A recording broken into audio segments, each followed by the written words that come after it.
Marami sa atin ang nangangarap na makasakay ng eroplano. Ano kaya ang pakiramdam kapag lumipad na ang eroplano sa himpapawid? Para lang ba itong isang bus na sinasakyan sa kahabaan ng EDSA? May iba naman sa atin ay nangarap na maging isang piloto at gustong paandarin ng isang eroplano at dalhin ito sa iba't ibang bansa. Isa ka ba sa gustong maging piloto? Handa ka na ba sa iyong paglipad? Dear Papa Dudut, kung pera lang ang pag-uusapan ay hindi ko naging problema yan dahil may kaya ang pamilya ko. Ang nanay ko po ay isang dentist at engineer naman ang tatay ko. Ako po si Ernest at maswerte ako sa naging mga magulang ko, Papa Dudut. Simula pagkabata ay ramdam ko na ang pagmamahal nila sa akin at ang tuwa nila kapag nakagawa ako ng mga bagay na maipagmamalaki nila. Kaya palagi akong honor sa klase at sumasali sa mga pa-contest sa school para mas lalong maging proud ang mga parents ko. Nang naisip kong kumuha ng aeronautics ay hindi sila nagdalawang isip na suportahan ako. Naging idol ko po ang tito ko na isa rin pong piloto dahil nakakapunta siya sa iba't ibang bansa at malaki din ang sinasahod niya. Gusto kong magkaroon ng magandang bahay at maraming kotse kaya ang pagiging piloto ang naisip kong trabaho. Naramdaman ko na may takot si Nanay Rita dahil sa delikado ang pagiging piloto. Dahil marahil sa mga naririnig na balitang bumabagsak na eroplano, kaya siya takot sa kursong kinuha ko. Parati ko na lang nilalambing ang nanay at ina-assure ko siya na mag-iingat ako parati. Dahil na rin sa tulong ng tito ko na isa ng senior pilot, ay napabilis ang mga proseso ng pagpipiloto ko. Maraming pera ang nagastos para lamang makagraduate ako. Ang mahal ng kursong pinili ko. Pero alam ko nakikitain ko rin naman ang lahat ng yon at ibabalik ko sa mga magulang ko at sa tito ko ang mga nagastos nila sa akin.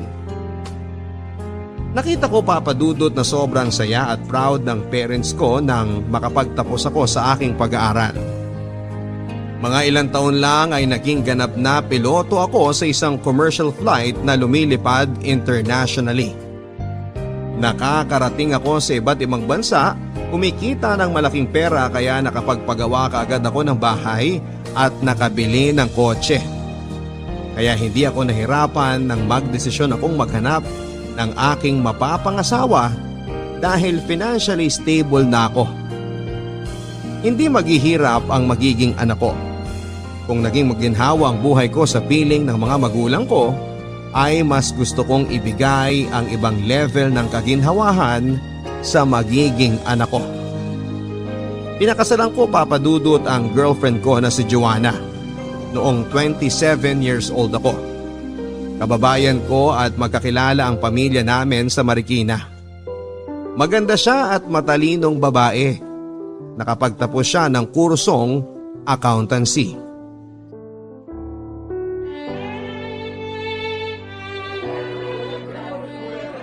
Anak, masaya ako para sa'yo. Bubuo ka na ng sarili mong pamilya. Salamat, Nay. Alam kong maaalagaan mo ang mga magiging anak ninyong dalawa ni Joanna. Sure ako mga gwapo't gwapa at matatalino ang magiging apo ko. Ilan ba ang plano mo na maging apo ko, ha, anak? Kahit ilan, Nay. Nako, ha? Kahit ilan talaga? Kung ilan ang mabuo. Kaya ko naman buhayin. Pero hinay-hinay lang at alagaan mo ang sarili mo. Hindi ka na binata. Mahalin mo ang asawa mo at magiging mga anak. Mahal na mahal ko si Joanna, Nay. Kaya nga pinakasalan ko siya eh. I will love her forever. At magiging faithful ako sa kanya. Tama yan, tulad ng tatay mo. Mahal niya ako at kayo mga anak namin, kaya nga pinalaki namin kayo ng tama at sinusuportahan sa anumang gusto ninyo na makakabuti sa inyong buhay. Sana gabayan mo ng mabuti ang mga magiging apo ko. Gusto kong tumulad ang mga apo ko sa inyong mga anak ko na mababait at hindi ako binibigyan ng sakit ng ulo. Yes, Nay. I'll do that and you won't be disappointed. For sure, patuloy pa rin kayong magiging proud sa akin. That's my boy, my pilot. Ang saya ko nung graduate ka sa pagkapiloto mo. Parang kailan lang meron akong baby Ernest na karga-karga ko. Ikaw ang isa sa mga anak ko na hindi ako pinahirapan sa gabi. Ang pait-pait mo noon at syempre hanggang ngayon. Mabait po kasi ang mga magulang ko kaya naging mabait akong anak. Saan pa ba ako magmamana kundi sa inyo? Ang sweet mo talaga. Congratulations again, anak. Salamat, Nay. Sige po, puntahan ko lang po muna si Joanna. Sasamahan ko siyang umikot sa mga bisita.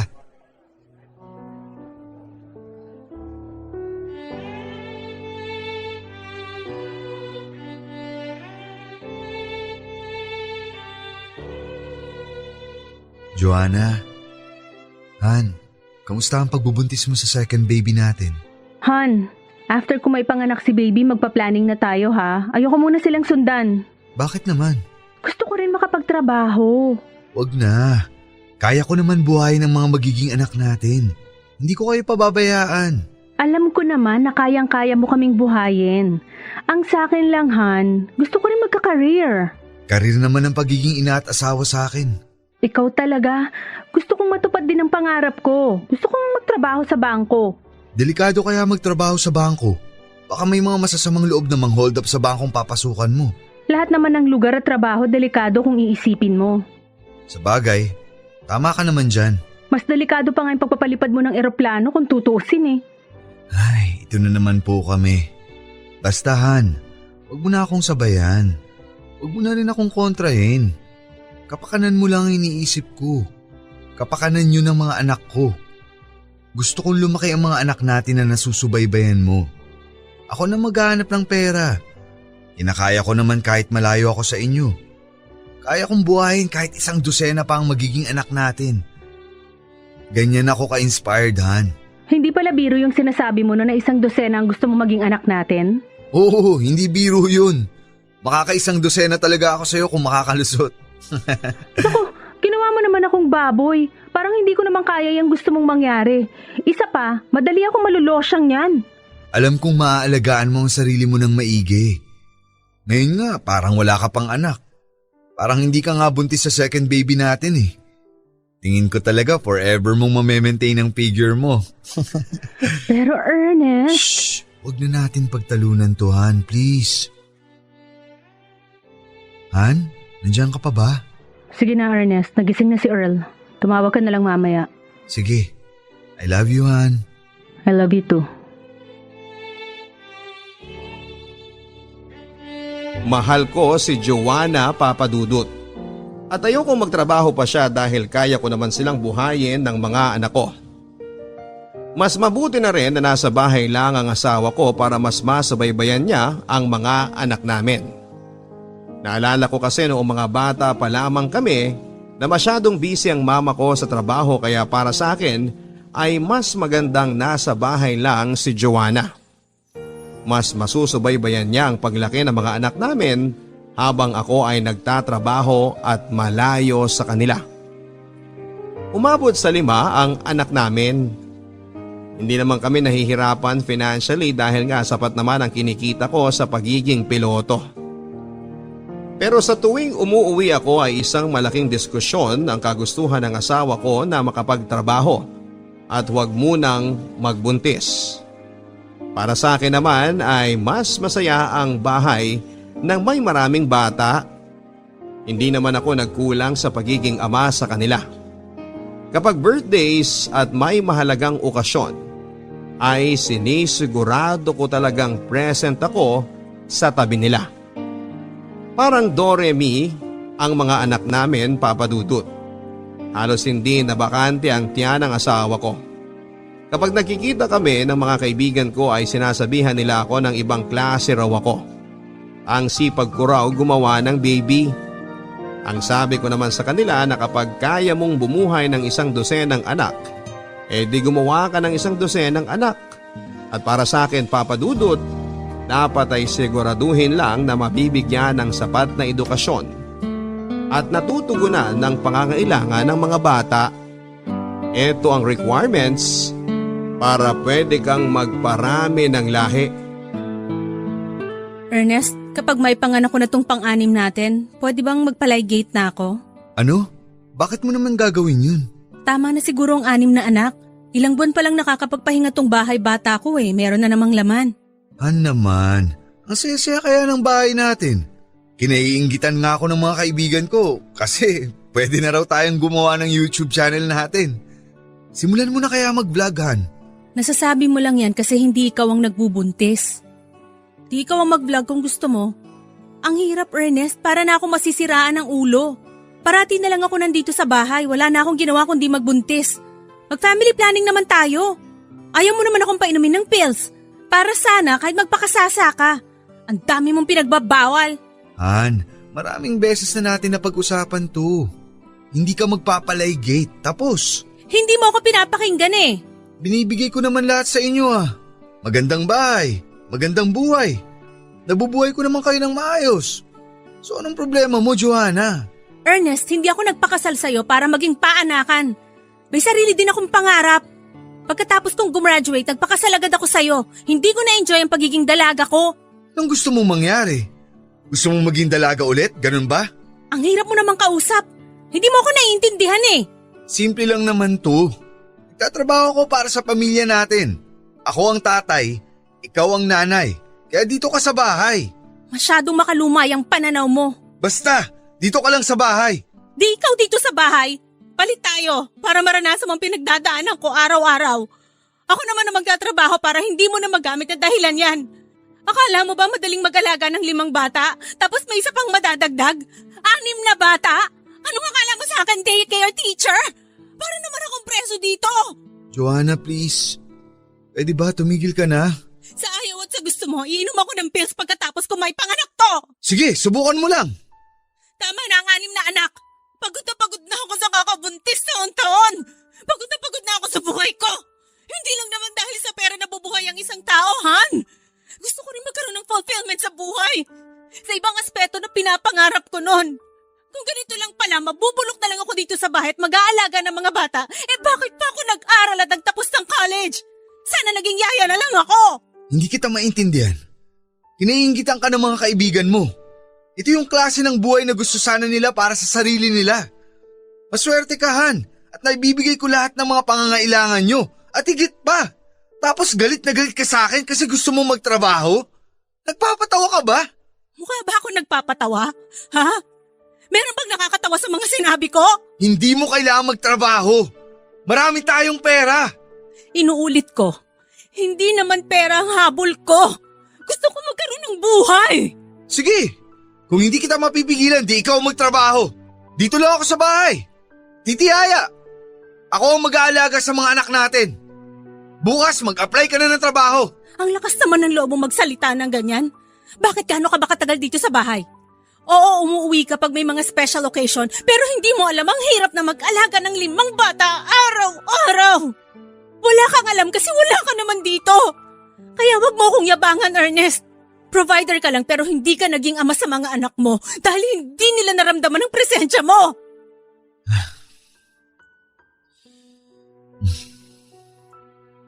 Han, I'm so sorry.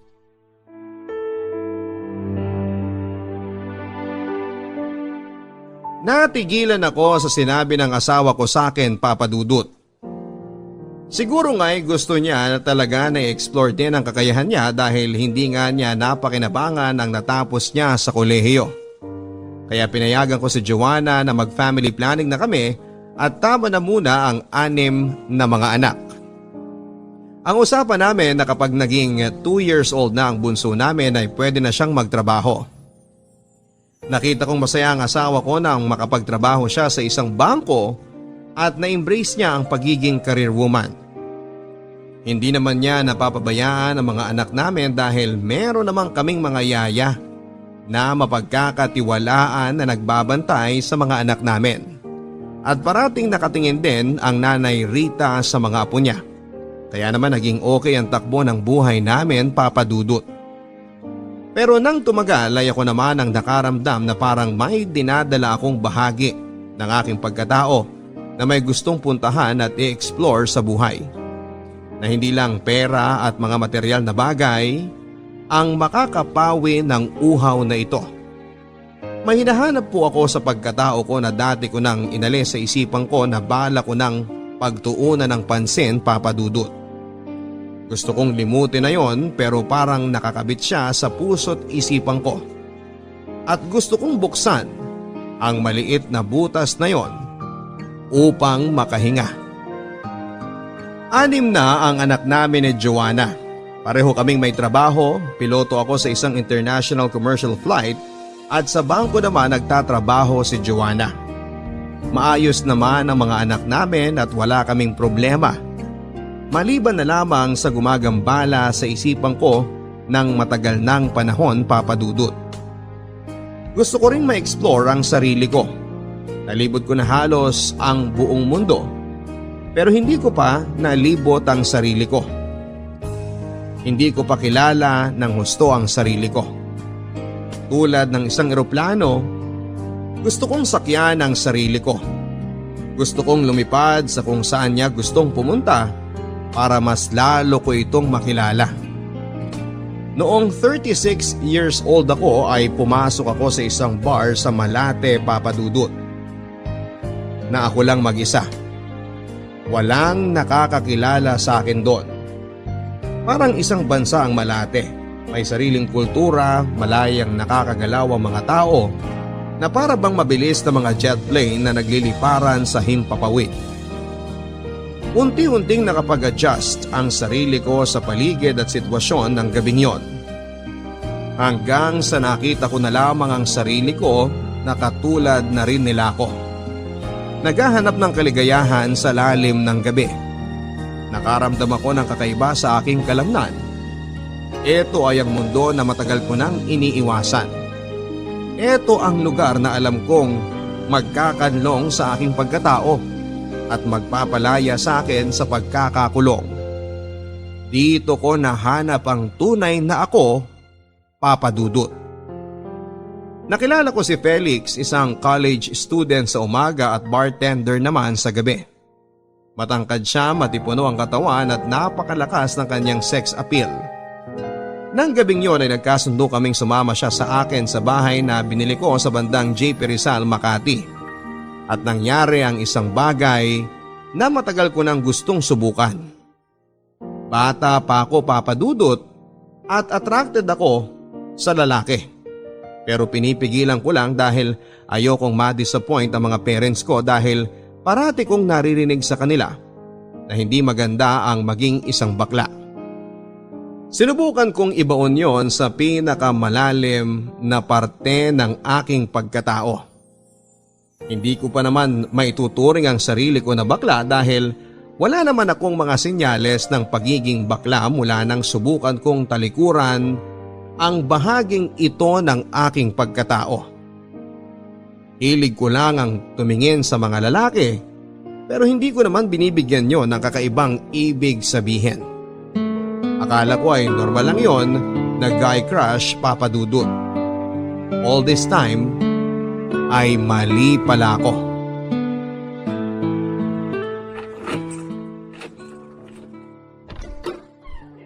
Oh, nandito na tayo, Ernest. Nahihilo ako, Felix. Konti pa nga lang yung nainom mo eh. Lasing ka na agad. Alam mo naman na madali akong malasing eh. Hina mo talaga. Ako talaga ang mahina Sa alcohol lang ako mahina. Hindi talaga ako sanay. At sa'yo lang din ako mahina. Isang tingin mo lang parang natutunaw na ako eh. Sanayin mo na ang sarili mo sa pag-inom. Para hindi na kita kailangang akayin pa uwi. Paano pag wala ako? Eto na nga sinasanay ko na. Yakapin mo nga ako, mahal. Ayoko nga. Ayaw mo? Sige, iyak ako. Oo na, sige na.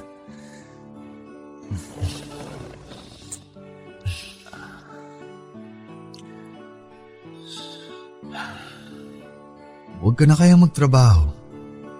Huwag ka nang pumasok dun sa bar. Kaya naman kitang buhayin. Dito ka na lang. Final na ba yan? Di na magbabago isip mo? Oo. Gusto ko dito ka lang. Hindi ba 2 taon na lang at tapos ka na sa pag-aaral mo? Oo. Konting tiis na lang at makukuha ko ng diploma ko. Basta, ako na lang ang pagsilbihan mo. Bibigay ko sa'yo lahat. Ang yaman talaga ng mahal ko. Hindi ba nakwento mo minsan na ayaw ng asawa mo na nasa bahay lang? Gusto niya nagtatrabaho rin siya? Gusto niya na may sarili siyang career? Oo, matigas ang ulo eh. Yun ang gusto niya kaya pinayagan ko na lang. Iba ka rin kasi. Hindi mo man lang pinagpahinga. Naka-6 na sunod-sunod na anak ka. Daig mo pa yung rabbit sa hilig mo ah. Mukhang sa alcohol ka lang talaga mahina. Halikan mo ako, mahal. Please, mahal. Paligayahin mo ako.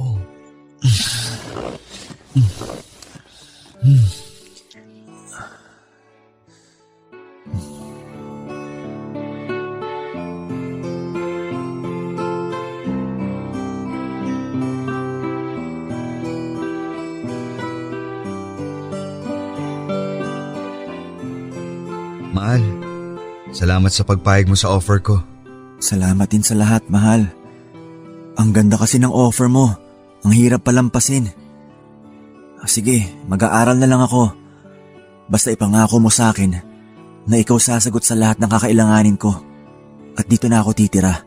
Oo naman, dito ka titira. Bahay mo na rin to. Bahay natin to.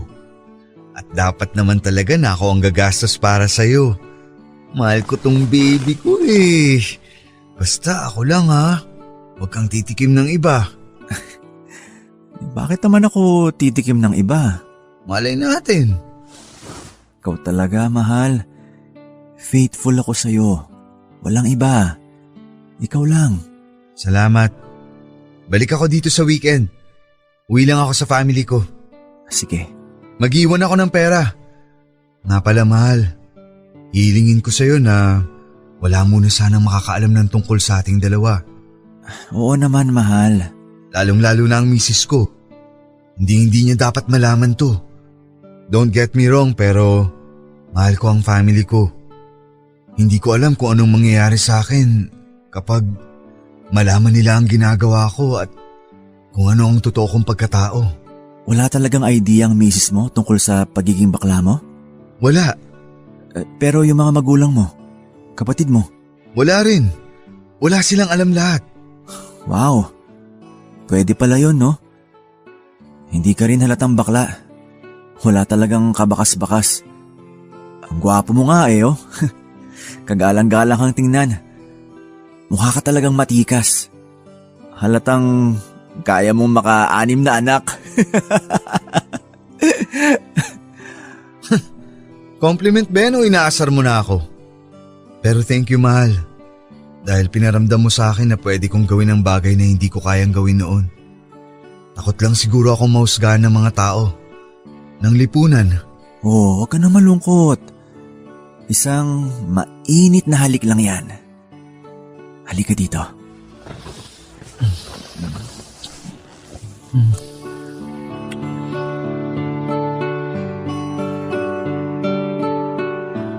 Nag-iingat akong malaman ng mga kakilala ko ang tungkol sa pagiging bakla ko.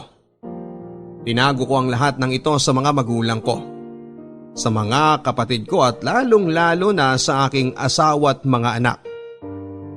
Sapat na ang mga nakaw at patago naming sandaling dalawa ni Felix. Lingid sa kaalaman ko'y may naaamoy na palang kakaiba sa akin ang nanay kong si Rita. At may hinala ito na may ginagawa akong hindi kaaya-aya.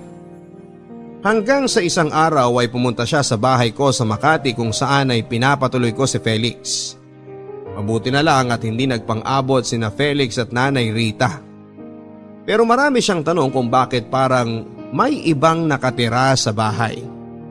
Napansin niya kasing may ibang gamit sa bahay bukod sa mga gamit ko. Ang sabi ko na lang sa kanya na pumupunta rin ang mga katrabaho o mga kaibigan ko sa airline sa bahay para magpalipas ng gabi paminsan-minsan. Ang sabi ng nanay ko ay kumuha na ako ng kasambahay para may mag-asikaso sa akin kapag nandun ako sa bahay ko sa Makati. Pero ang sabi ko naman ay kaya ko na ang sarili ko. At hindi ko kailangan ng kasambahay dahil paminsan-minsan lang naman ako tumutuloy doon. Ang dami kong sinabing alibay sa nanay ko para lamang mawala ang pagdududa niya. Pero meron sigurong kakaibang abilidad ang mga ina na makaradar kung sakaling may tinatago ang mga anak nila, Papa Dudut. Dumating na ang araw na kinakatakutan ko, Papa Dudut. Isang araw ay nakausap pala ng Nanay Rita si Felix nung minsan itong pumunta sa bahay sa Makati nang walang pasabi sa akin. Sinadya niyang bumisita ng biglaan. At dito na nga napagtagpi-tagpi ni Nanay ang mga hinala niya sa kanyang isipan sa kung ano nga ba talaga ang katotohanan tungkol sa aking pagkatao.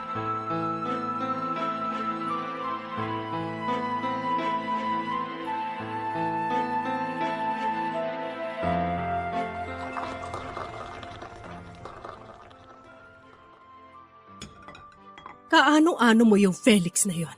Ha? Kasama ko siya sa trabaho, Nay. Huwag kang magsinungaling sa'kin. Kilala kita. Alam ko. Paano hindi ko malalaman? Dito ka galing sa akin kaya alam ko kung anong tumatakbo dyan sa utak mo. Hindi nagkakamali ang mga kutob ko, Ernest. Kailan pa ang relasyon ninyong dalawa ng Felix na yon, ha? Nay. Inumin mo yung tinimpla kong tsaa habang mainit pa. Ernest, pinalaki kita sa abot ng makakaya ko. Namin ng tatay mo. Lahat ng mga pangangailangan mo binigay ko sa iyo, sa inyo na mga kapatid mo. Dahil gusto kong lumaki kayo na walang masabi sa akin at sa tatay ninyo. Alam kong tinatago mo lang ang lahat dyan sa puso mo. Tinatago mo sa sarili mo kung ano talaga ang gusto mo. Nararamdaman ko yun. Kaya pinipilit mong maging normal ang buhay mo. Ernest, anak, naiintindihan kita. Nay, hindi ko alam na ito pala talaga ako. Nito ko lang nadiskubre. Pinilit ko naman na labanan to eh. Pero dumating ang oras sa kinailangan na nitong kumawala. Sa totoo lang, hindi ko alam ang magiging reaksyon ko nung malaman ko. Litong-lito ako. Ayoko sanang tanggapin at sinubukan kong huwag pansinin pero nilamon ako, Nay. Nilamon ako. Naiintindihan kita pero tigilan mo na ang pakikipagrelasyon mo sa lalaking yun. Pero Nay, wala naman pong makakaalam. Anong walang makakaalam? Nalaman ko nga, di ba? Protect your family, anak. Paano ko malaman ni Joanna to? Anong mukha ang ihaharap mo sa kanya sa mga tao? Kinahihiyaan niyo ako? Ganon? Tanggap kita kung ano ka dahil mahal kita. Dahil anak kita. But come on, Ernest. May asawa ka na.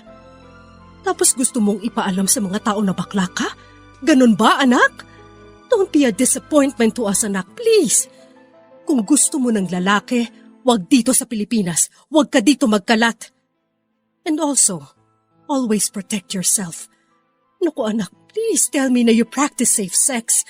Mahirap na magka-HIV. Huwag mong sirain ang buhay mo. Hindi naman porket bakla magkaka-HIV na, Nay.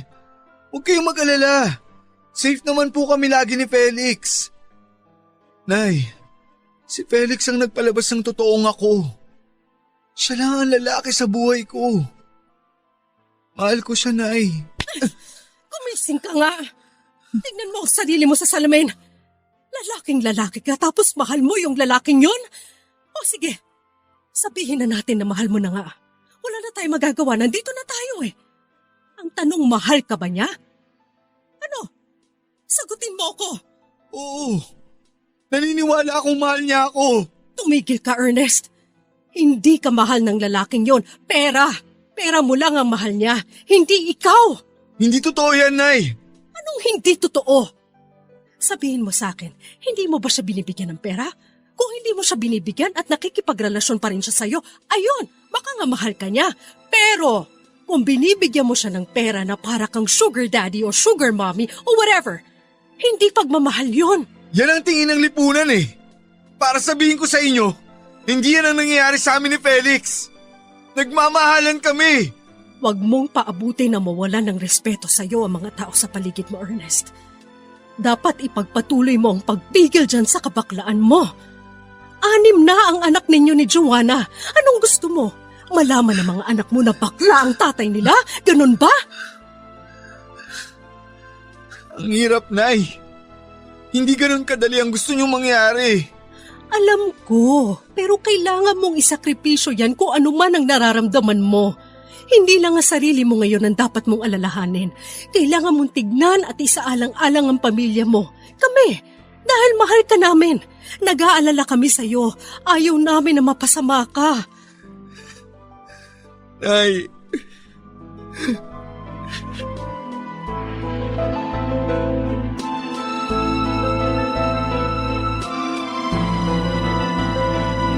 Sa mga oras na yon ay hindi magkasundo ang utak at puso ko sa kung ano ang magiging desisyon ko, Papa Dudut. Tama rin naman si nanay pero mahal ko po talaga si Felix at hindi ko kayang iwanan siya. Pero sa kabilang banda ay hindi ko rin po kayang iwanan si Joanna at hindi ko po kayang masira ang pamilya ko. At ayoko magmukhang katawa-tawa sa mga anak ko. Kung masisiguro ko lang na hindi pupunta si Joanna sa bahay ko sa Makati at magiging sobrang busy siya sa kanyang trabaho sa bangko ay hindi niya talaga malalaman ang tungkol sa aming dalawa ni Felix. Pero nanigurado na rin ako, Papa Dudut. Kumuha ako kaagad ng isang apartment para lang kay Felix. Para doon na kami magkikita kung gusto ko siyang makayakap at makatabi sa pagtulog.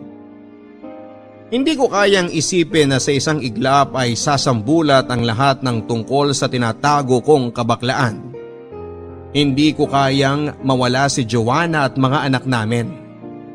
Hindi ko kayang mag-iba ang trato ng tatay ko, mga kapatid ko at mga kamag-anak namin sa akin. At ayaw ko naman na iwan ako ni Felix dahil iba ang naibibigay niyang kaligayahan sa akin. Binuo ni Felix ang pagkatao ko, Papa Dudut. Mahal ko ang pamilya ko, Papa Dudut. Alam kong hindi masisira kung ano man ang meron ako kung iwan ko si Felix. Pwede ko namang iwan na lang siya at talikuran. Pero it's easier said than done, Papa Dudut. Hindi ko talaga kaya na i-let go siya dahil may iba siyang naibibigay na kasiyahan at fulfillment sa pagkatao ko. Kaya naman ipinagpatuloy ko ang pakikipagrelasyon ko kay Felix at alam ni Nanay Rita ang lahat. Dahil sa mahal ako ng nanay ko ay isa na siya sa mga nagtatakip sa relasyon namin ni Felix.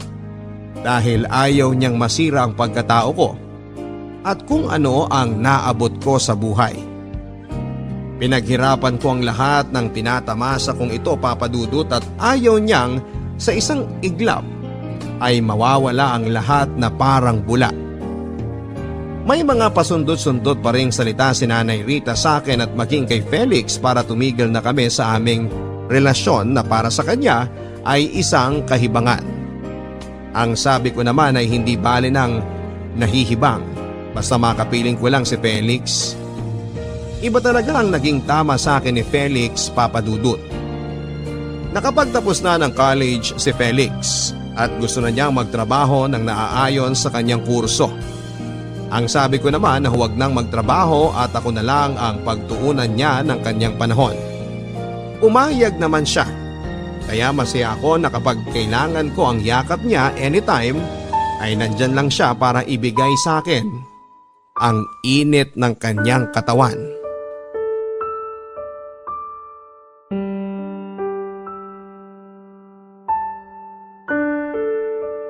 Tuloy ang bakasyon nyo ng family mo sa Hong Kong? Oo, matagal nang naplano to. Sa susunod, tayo naman. Aasahan ko yan. Oo naman. Kailan ba ako nagbitiw ng pangako na hindi ko tinupad? Sa bagay. Pero yung nanay mo kasi, Oh, bakit? Anong meron kay nanay? pagsabihan mo naman yung nanay mo. Sumusobra na kasi eh. Nakakasawa na. Nakakarindi. Putak ng putak eh. Kung pagsalitaan ako, ganun-ganun na lang. Kapag hindi siya tumigil, talagang iiwan na kita. Pwede ba mahal, kumalma ka lang. Hayaan mo na si nanay. Matanda na yun kaya siya ganun. Huwag kang mag-alala, aayusin ko to. Akong bahala. Paano ako kakalma? Hindi mapigilan na bunganga ng nanay mo sa kakatalak. Pag hindi ako nakapagtimpi, bubusalan ko yun. Mahal, yun naman ang huwag mong gagawin. Nanay ko yun. Alam ko nasasaktan ka na sa mga sinasabi niya, pero konting pasensya pa please.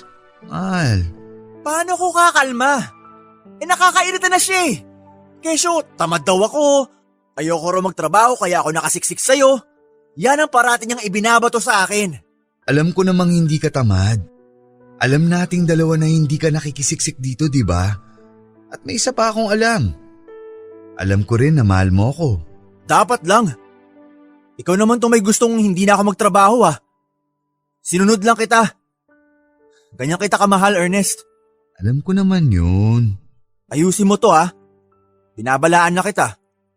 Baka bukas, tuluyan na ako hindi magpakita sa'yo sa buwisit ko sa nanay mo. Hindi ko na talaga siya matagalan. I'll fix this, okay? Hindi ko kayang mawala ka sa buhay ko. Pakis naman sa mahal ko. Mahal kita. Mahal din kita, Ernest.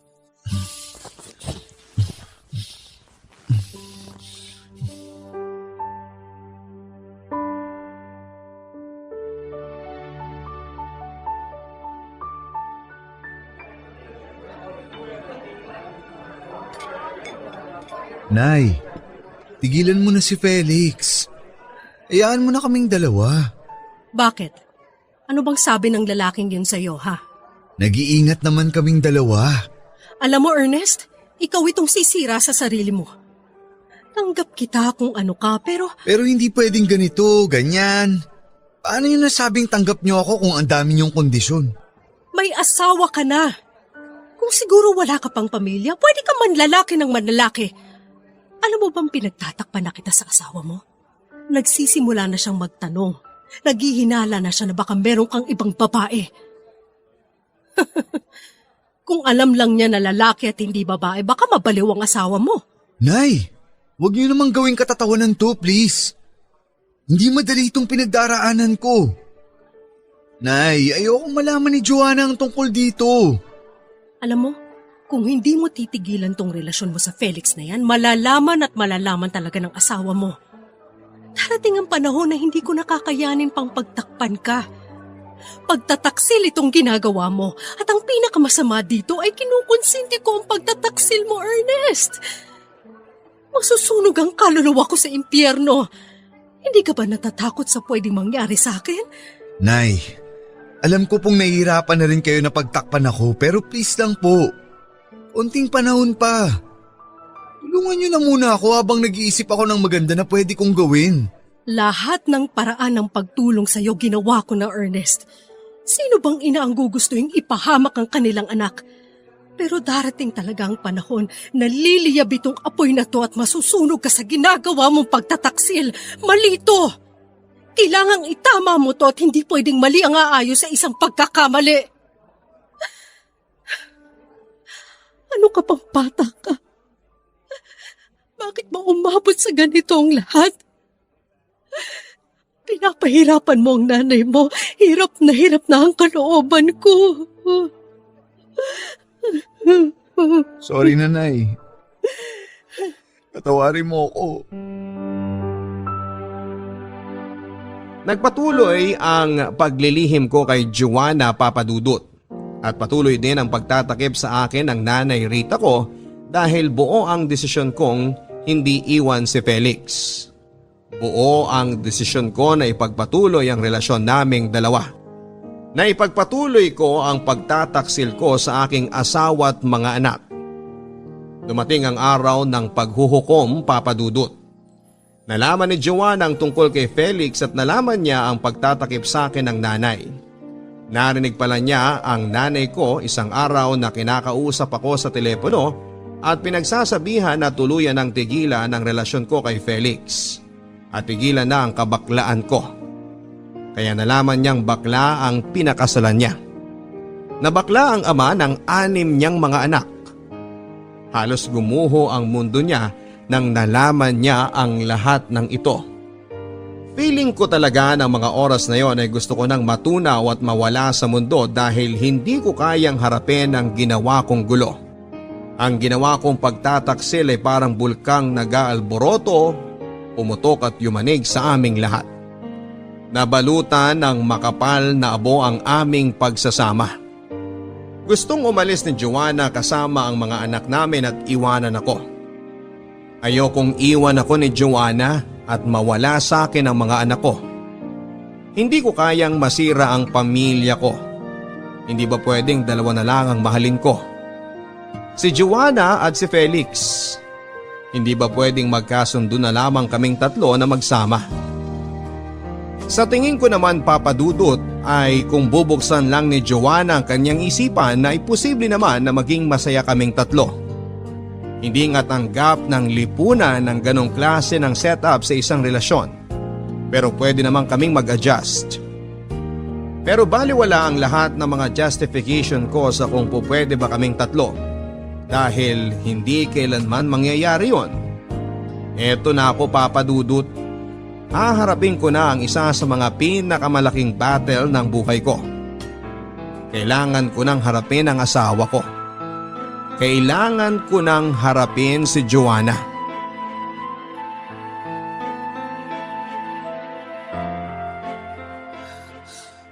Han, please. Pinagmukha mo akong tanga! Pinagmukha niyo akong tanga! Mahal kita, maniwala ka. Narinig mo ba ang mga pinagsasabi mo? Paano mo nasasabing mahal mo ko eh ginago mo nga ako? Han, mali ang iniisip mo. Hindi kita... Ituloy mo. Hindi ba ako ginago? Yun ba ang gusto mong sabihin? Ha? Ernest? Pinagmukha mo ako katawa-tawa. Inanakan mo ako ng 6 pero bakla ka pala? Ano bang iniisip mo tuwing nagsisex tayo? Ha? Ano? Basta Han, ang alam ko. Mahal kita. Nakakagago yung pagmamahal na yan. May mahal mo pinagtataksilan. Sumagot ka! Sagot! Mahal kita. Ano bang kasinungalingan ang gusto mong sabihin, ha? Ano pa? Sino-sino pang lalaki ang pinatulan mo? Sino? Wala. Si Felix lang ang lalaki ko. Mahal ko kayong dalawa. Hindi ako nagpakasal sa'yo para maging isang payaso! Hindi ito nakakatawa, Ernest! Bakla ang pinakasalan ko! Bakla ang ama ng mga anak ko! Ano ba baro sa to? Ano ba naging kasalanan ko at kailangan sa akin mangyari to? Bakla man ako. Pero mahal ko kayo ng mga anak ko. Ay nagmahal bang nagtaksel? Ha? Sana sinabi mo na sa akin noon na bakla ka. Hinanapan na lang sana kita ng lalaki. Alam ko na. Hindi naman makukonsider na pagtataksil sa akin yun na misis mo kasi lalaki naman yung kabit mo. Yun ang nakakatawa, Ernest. Huwag mo naman akong insultuhin, Joanna. Ayaw mo mainsulto? Ano ba ginagawa mo sa akin? Hindi mo pang iinsulto tong ginagawa mo sa akin? Nagkagaguhan lang tayo, Ernest. Gusto ko maghiwalay na tayo. Han, please don't do this. Huwag mo akong iwan. Sumama ka doon sa lalaki mo. Kayong dalawang magsama. Hindi ko matatanggap na bakla ang napangasawa ko. Nakakadiri ka! Nakakadiri ka, Ernest! Hindi mo ba nakikita kung gaano ka nakakadiri? Ha? Patawarin mo na ako, Han. Sa tagal ng pagsasama natin, ngayon lang naman ako nagkamali. Ngayon lang kita nasaktan. Anong gusto mong gawin ko? Magsaya ko dahil ngayon ka lang nagkamali? Na mag-celebrate ako kasi ngayon ka lang sumablay? Ganon ba? Han, patawarin mo na ako, please. Bitiwan mo ako! Bitiwan mo ako! Wala na tayo! Tama na! Pwede bang gawin mo na lahat ng gusto mong gawin? Magpakabakla ka? Wala na akong pakialam! Hihiwalayan na kita! Joanna!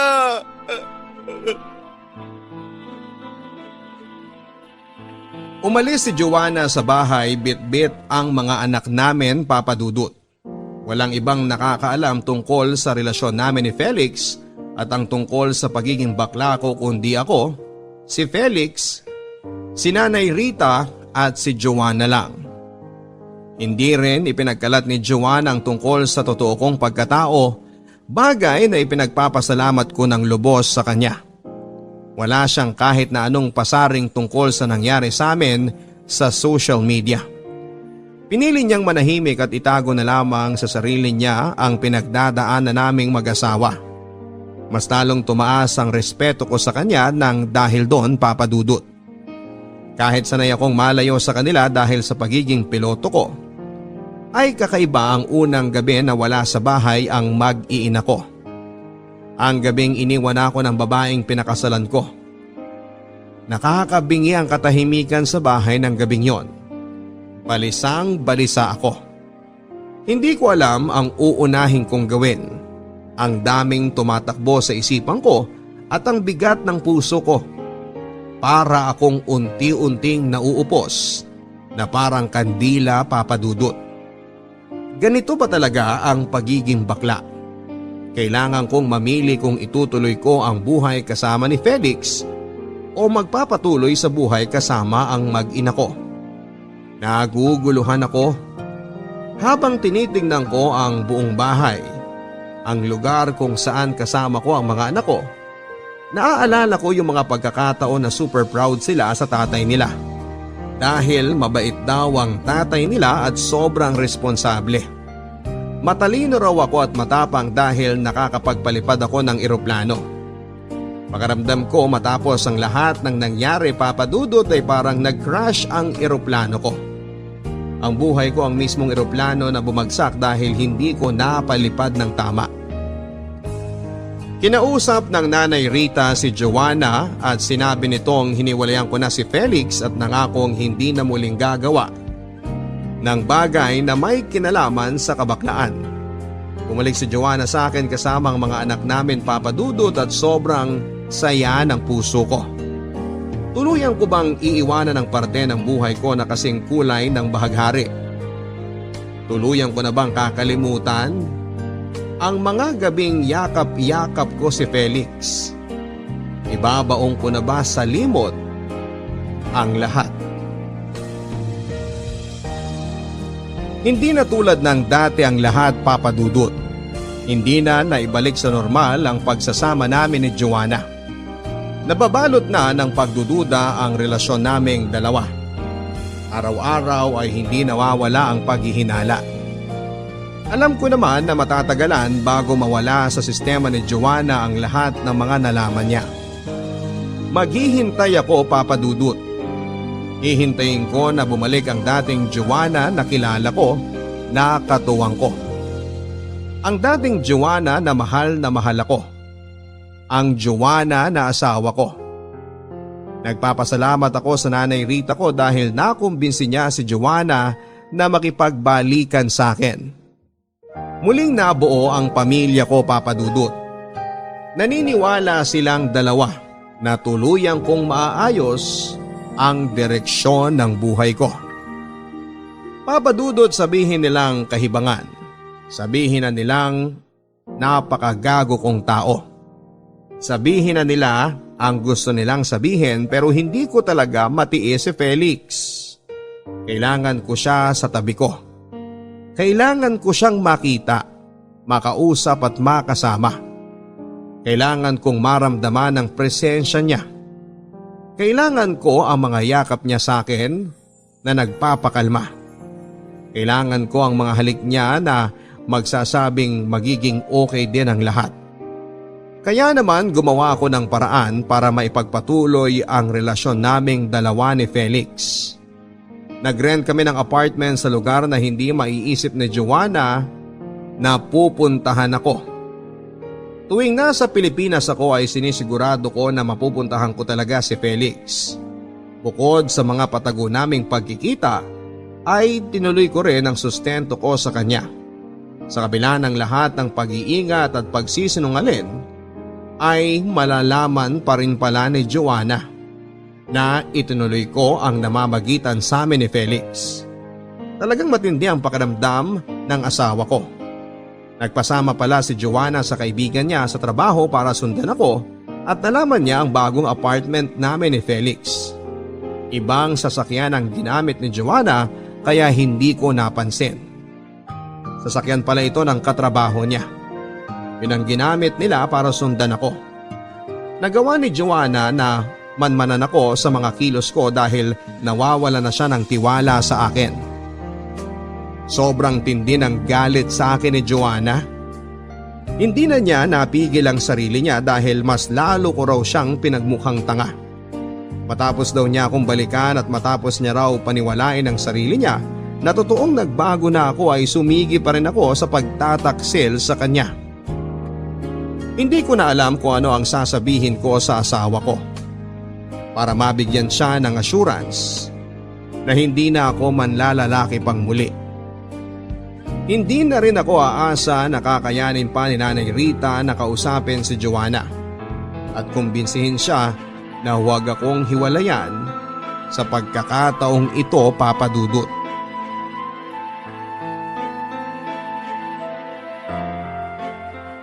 Please naman, makinig ka sa akin, Han. Kitang-kita ko ang lahat. Kitang-kita ng mga mata ko ang lahat, Ernest. Anong tawag mo sa kanya? Ayoko magwala dito. Alam kong bakla ang asawa ko at hindi niya kayang pigilan ang pangangati niya. Ilang beses mo bang kinakamot ang kati nitong si Ernest, Felix? Magkano bang binibigay niya tuwing kinakamot mo siya, ha? Han, please. Anong rason na naman ang sasabihin mo, Ernest? Nag-usap lang kayo dito sa apartment? Kaninong apartment to? Kay Felix? Ano bang trabaho niya maliban sa pagkamot niya sa'yo, ha? Please, stop this! Hindi ba binalaan na kita, Felix, na tigilan mo na ang asawa ko? Hindi ba binalaan na kita? Wala ka bang ibang trabahong makuha at ang pagpatol na lang sa bakla ang kaya mo? Sayang naman ang pinag-aralan mo kung yung pagpapasipsip ng dangal mo ang pinagkakakitaan mo. Joanna, tara na. Umuwi na tayo. Bitiwan mo ko! Ilang beses mo ba akong kayang lokohin? Ha? Ilan? Kung hindi mo na mabilang, ako, alam ko kung ilang beses lang kitang mapapatawad. Isang beses lang. Kaya mula ngayon, ayoko nang makita ang pagmumukha mo. Kukunin ko ang lahat ng para sa akin at sa mga anak ko. Magkita tayo sa korte. Joanna naman! Ang sabi ko, huwag mo kong hawakan. Bitiwan mo ako. Gusto mo bang tumawag pa ako ng pulis? Gusto mo bang ipaalam ko sa mga magulang ko ang kawalang hiya ang ginawa mo sa akin? Gusto mo bang ipagsigawan ko sa kanila na ang pilotong si Ernest na asawa ni Joanna na merong 6 na anak ay isang bakla at ngayon ay may kinakasamang lalaki na sinusustentuhan niya? Gusto mo bang gawin ko yon? Magsama kayo ng parasite mong lalaki. Masunog sana kayo sa impyerno, mga bakla! Joanna! Han! Joanna!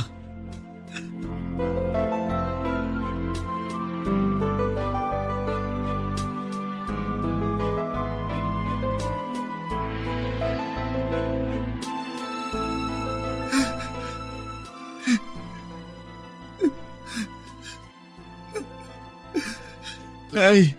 Ano bang iniiyak mo dyan? Tumigil ka nga. Eto, uminom ka ng tsaa.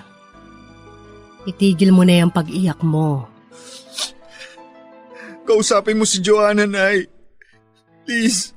Sinabi ko na sa'yo na walang kahihinat na maganda yung pagkabakla mong yan. Okay naman na maging bakla ka pero iba kasing sitwasyon mo. Mali ang ginawa mo, anak. Maling-mali. Sana iningatan mo yung pagkakataon na ibinigay sa'yo ni Joanna. Ngayong pinili mong pagkabakla mo, edi heto na tayo. Nandito na tayo ngayon sa puntong to. Alam mo bang pinag-uusapan na tayo ng mga kamag-anak natin? Kung ako ang tatanungin mo, sasabihin ko sa'yo ang totoo. Nahihiya ako. Hiyang-hiya. Dahil hindi maganda ang ginawa mong pagtataksil sa asawa at mga anak mo. Hindi maganda ang ginawa mong panloloko kay Joanna. Anak, hindi ko ikinahihiya ang pagiging bakla mo. Tanggap ko yun. Marami akong kilalang bakla at malapit ako sa kanila. Pero nabubuhay sila na walang sino mang niloloko. Hindi sila naglihim. Naging totoo sila sa sarili nila at sa mga tao sa paligid nila. Wala silang inagrabyado. Sana noon pa sinabi mo na sa akin ang lahat. Nay. Nandito na tayo sa sitwasyong ayaw sana nating mangyari. Ernest, Sana matuto ka ng magdesisyon at mamili this time. Nay, tulungan mo ako, Nay. Please, ayusin mo naman to.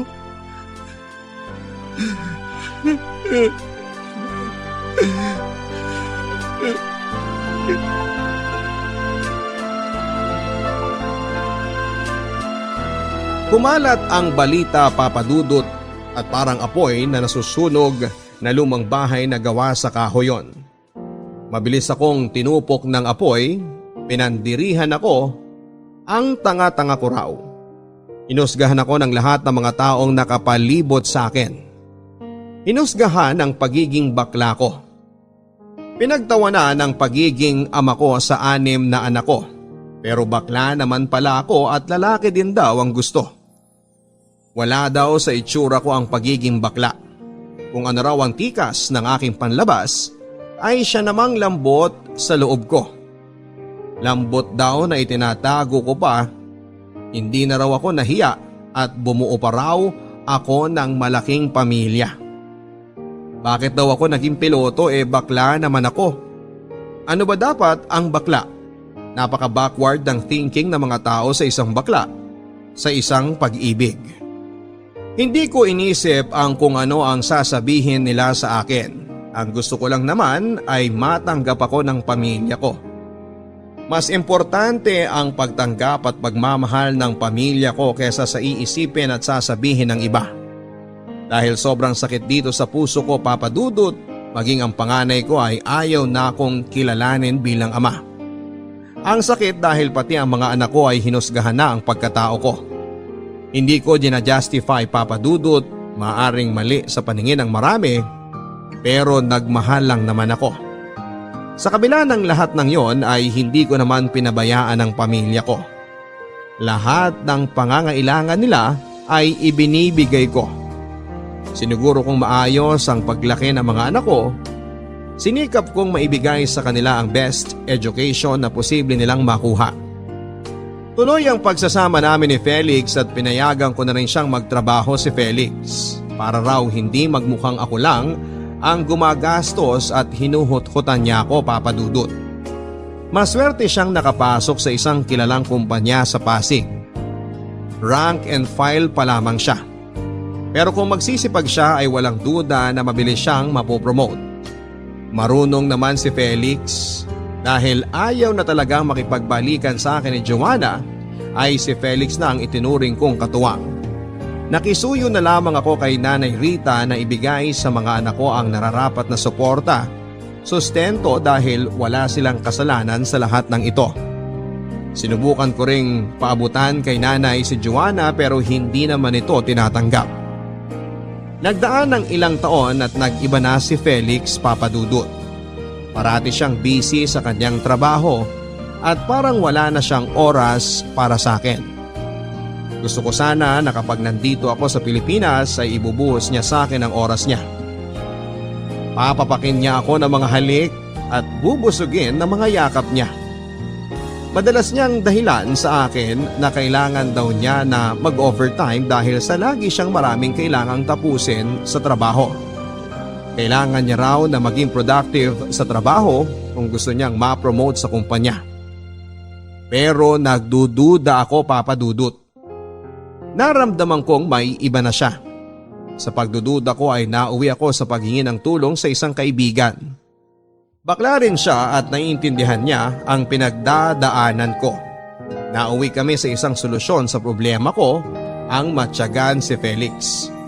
Gamit ang social media ay madali nang maghalungkat ng mga impormasyon, lalo na kung active sa social media yung tao.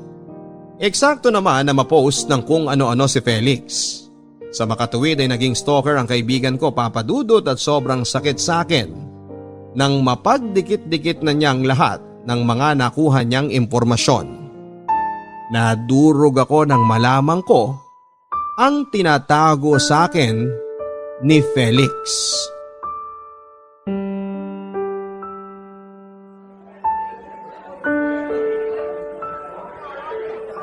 Hi, Felix. Ernest? Nagulat ka ba? Are you expecting someone? Bakit ka nandito? Ako dapat ang magtanong sa'yo kung bakit ka nandito. Saan ka nag-park? I'll walk you to your car. Umuwi ka na. Susunod ako. Sa apartment na tayo mag-usap. Bakit pinauwi mo ako? Ayaw mo ba akong kasama dito? Okay, sige. Aaminin ko na. Oo, I'm expecting someone. Please, Felix. Huwag kang gumawa ng gulo. So, tama nga lahat ng mga hinala ko. Mahal ko siya. Hindi ko akalaing aabot ako sa punto na kakailanganin ko ng babae sa buhay ko, Ernest. Don't get me wrong. Mahal din kita, pero... Pero ano? Pero wala kasi ako ng kung anumang na ibibigay niya sa'yo pag bumubuka ka siya, ganun ba? Hindi, Felix. Hindi mo ako mahal. Ano pa bang gusto mo? Ang dami kong ginawang sakripisyo para sa relasyong to. Para sa'yo! Sino yung tinatawagan mo? Han, nandito siya. Huwag ka munang tumuloy dito. So ano to? Alam niya na nag-exist ako? Tuloy ang sustento ko sa'yo tapos may girlfriend ka? Pineperahan mo nga lang ako. Bakit ko nasabi? Kasi alam kong matagal ka nang natanggal sa trabaho. Ernest, Huwag kang mag-alala. Tanggap ko ang lahat ng pagtataksil mo. Minsan na ako nagtaksil. Siguro ito ang karma ko sa ginawa kong pagtataksil sa asawa ko. Taksil din ang ipinagpalit ko sa asawa ko. pero minahal kita. Hindi ko lang kaya magsama tayo na tayo lang. Lalaki ako. Mag-ahanap at mag-ahanap ako ng babae. Gusto ko rin bumuo ng sariling pamilya. Patawad, Ernest. Pumayag naman ang girlfriend ko sa magiging setup natin kung sakali eh. Ano? Pumayag siya dahil pareho kayong walang trabaho at ako ang source of income nyo? Ganun ba? Oo, ganun nga. Kung tutuusin, pinagtrabahuan ko naman na nakuha kong pera sa'yo ah. Ginagamit mo ang katawan ko. Bayad ako sa kung ano mang ibinigay mo sa akin. Gago ka! Ang kapal na mukha mo! Gago! Mas gago ka!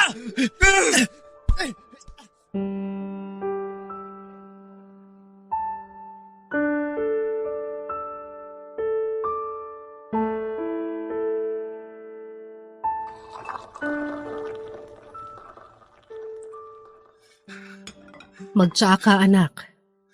Nay, Ano na namang nangyari sa'yo? Ilang araw ka na ba dito sa Pilipinas, ha? may babae si Felix, Nay. Malamang, maghahanap din yun ng ikaliligaya ng katawan niya. Buti nalaman mo na. Sobrang late mo na ngang nalaman eh. Binigay ko sa kanya ang lahat, Nay. Mayos ka nga, Ernest. Kung nandito ang tatay mo, kinaladkad ka na sa labas. Ano ba tong ginawa ko sa sarili ko? Ngayon mo pa itatanong yan? Nay, tulungan mo ako. Anong gagawin ko? Balikan mo ang asawa at mga anak mo. Tama na yung lalaki-lalaki mo. Tama na yung mga walang katuturang kabaklaan mo na yan. Maging tao ka. Maging asawa ka kay Joanna. Maging ama ka sa mga anak mo. Alam ko, may ilalambot pa rin sa puso ni Joanna. Isalba mo ang pamilya mo. Isalba mo ang pagkatao mo.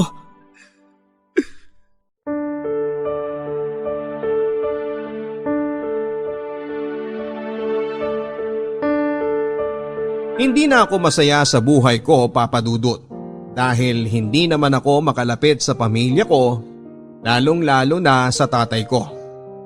Mabuti na lamang ay naging ina pa rin si Nanay Rita sa akin. Hindi niya ako matiis. Nakipagayos ako sa mga kapatid at sa tatay ko. Sinubukan ko halos araw-araw na kausapin si Joanna pero ayaw na niya talaga. Hindi ko na alam kung ano ang gagawin ko para patawarin at tanggapin niya ulit sa buhay niya.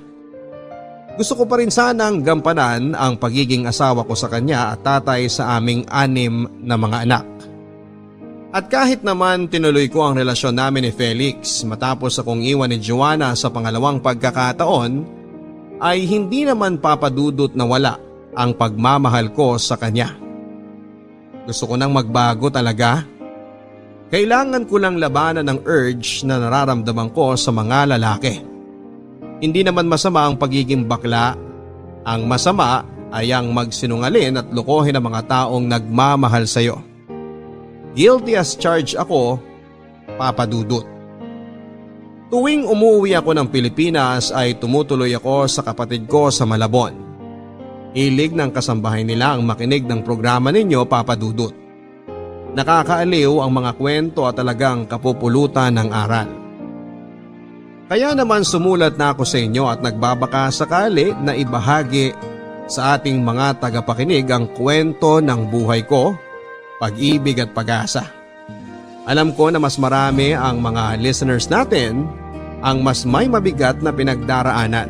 Pero sana kahit papaano ay nakapaghatid ng konting kalinawagan itong kwento ko. Gusto ko sana makiusap sa lahat na sana huwag tayong manghusga ng tao.